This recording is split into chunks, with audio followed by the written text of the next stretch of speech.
આયુર્વેદમાં એક એવી જડીબુટ્ટી છે જેને અમૃત સમાન ગણવામાં આવે છે. જી હા, અમૃત જેવી. આજે આપણે એ જ ચમત્કારિક ઔષધિ એટલે કે હરડેના ઊંડા રહસ્યો વિશે વાત કરીશું. વિચારો, આયુર્વેદના ઋષિમુનિઓએ હરડેને કેટલું મોટું બિરુદ આપ્યું છે, અમૃત સમાન ઔષધ. આ એક જ વાક્ય પરથી સમજી શકાય છે કે આ ઔષધિનું મહત્વ કેટલું હશે.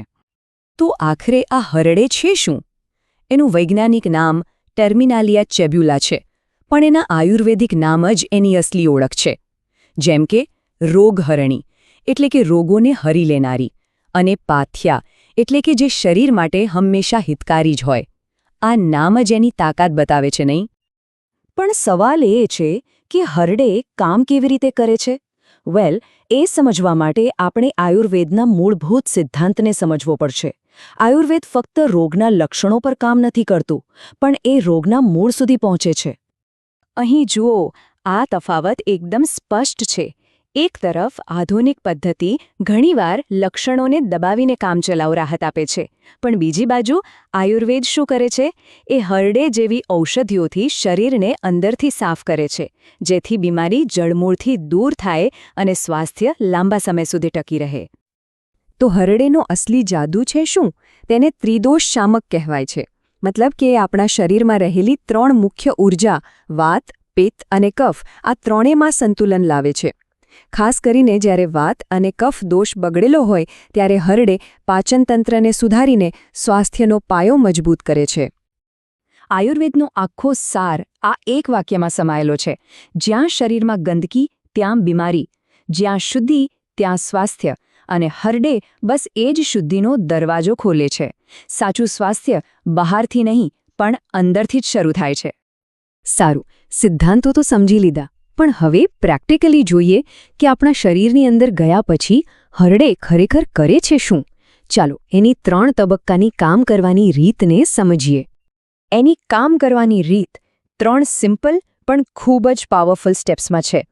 પહેલું, એ આપણી પાચન શક્તિ એટલે કે જઠરાગ્નિને ફરીથી સળગાવે છે. બીજું, એ આંતરડાની ઊંડાણપૂર્વક સફાઈ કરે છે. અને ત્રીજું, એ આપણી રોગપ્રતિકારક શક્તિને મજબૂત બનાવે છે. ચાલો, આ 3 સ્ટેપ્સને જરા નજીકથી જોઈએ. સૌથી પહેલું કામ છે પાચન સુધારવાનું. શાસ્ત્રોમાં તો એમ પણ કહ્યું છે કે હરડે ગર્વથી પાચન અગ્નિને પ્રજ્વલિત કરે છે. આનો સીધો મતલબ એ છે કે જે પાચનતંત્ર ધીમું પડી ગયું હોય ને, એને ફરીથી એક્ટિવ કરી દે છે. આનાથી ગેસ, એસિડિટી અને અપચો જેવી રોજબરોજની સમસ્યાઓમાં ઘણી રાહત મળે છે.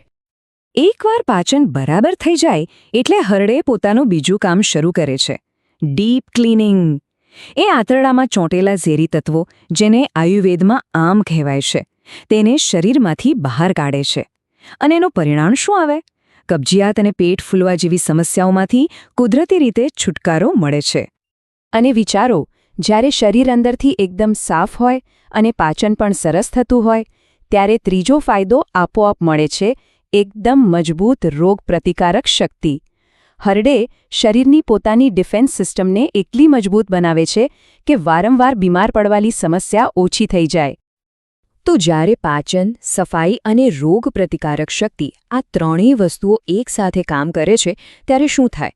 ત્યારે આપણને હળદેના ફાયદાઓનો એક આખો ખજાનો મળે છે, જે ફક્ત શરીર જ નહીં પણ મનને પણ સ્વસ્થ રાખે છે.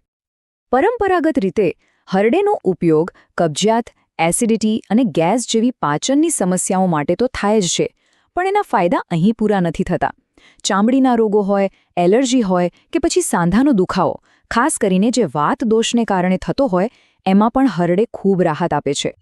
અને એના આટલા બધા ફાયદા છે ને, એટલે જ પંચકર્મ જેવી આયુર્વેદની ગહન શુદ્ધિકરણ પ્રક્રિયાઓમાં હરડે એક મુખ્ય ઘટક છે, કારણ કે એ આખા શરીરને અંદરથી રીસેટ કરી નાખે છે.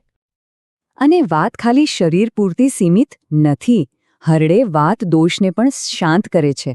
આ એ જ ઊર્જા છે જે આપણા મન અને નર્વસ સિસ્ટમને નિયંત્રિત કરે છે. એટલે જ એ ચિંતા, બેચેની અને ઊંઘ ન આવવાની સમસ્યામાં પણ મદદરૂપ થઈ શકે છે. આ બતાવે છે કે પેટનું સ્વાસ્થ્ય સીધું આપણા મનના સ્વાસ્થ્ય સાથે જોડાયેલું છે. ઓકે, અત્યાર સુધી આપણે હરડેના ચમત્કારિક ફાયદાઓ જોયા, પણ હવે એક ખૂબ જ મહત્વની વાત. હરડે જેટલી શક્તિશાળી છે, એટલો જ એનો ઉપયોગ જ્ઞાન અને જવાબદારીપૂર્વક કરવો જોઈએ. એક વાત બરાબર સમજી લેવા જેવી છે. હરડેનો ડોઝ બધા માટે સરખો નથી હોતો. વન સાઇઝ ફિટ્સ ઓલ વાળો નિયમ અહીં બિલકુલ લાગુ નથી પડતો. કોને કેટલી માત્રામાં હરડે લેવી એ સંપૂર્ણપણે વ્યક્તિની પ્રકૃતિ અને તેની જરૂરિયાત પર આધાર રાખે છે. અને સલામતી સૌથી પહેલાં. હંમેશા કોઈ સારા આયુર્વેદિક વૈદ્યની સલાહ લઈને જ હરડેનું સેવન શરૂ કરવું. ગર્ભાવસ્થા દરમિયાન જાતે એનો પ્રયોગ બિલકુલ ન કરવો. અને જો કોઈ ગંભીર બીમારી હોય તો જાતે ડૉક્ટર બનવાનું ટાળવું જ શ્રેષ્ઠ છે. તો અંતમાં આ બધી જ ચર્ચા આપણને એક ઊંડા સવાલ પર લાવીને મૂકે છે. હરડેનો સિદ્ધાંત એ છે કે અંદરની શુદ્ધિ જ સારા સ્વાસ્થ્યનો પાયો છે. તો શું આપણે એમ કહી શકીએ કે સ્વાસ્થ્ય સુધી પહોંચવાનો સાચો રસ્તો એ બીજું કંઈ નહીં પણ શુદ્ધિનો જ માર્ગ છે? આના પર વિચારવા જેવું ખરું.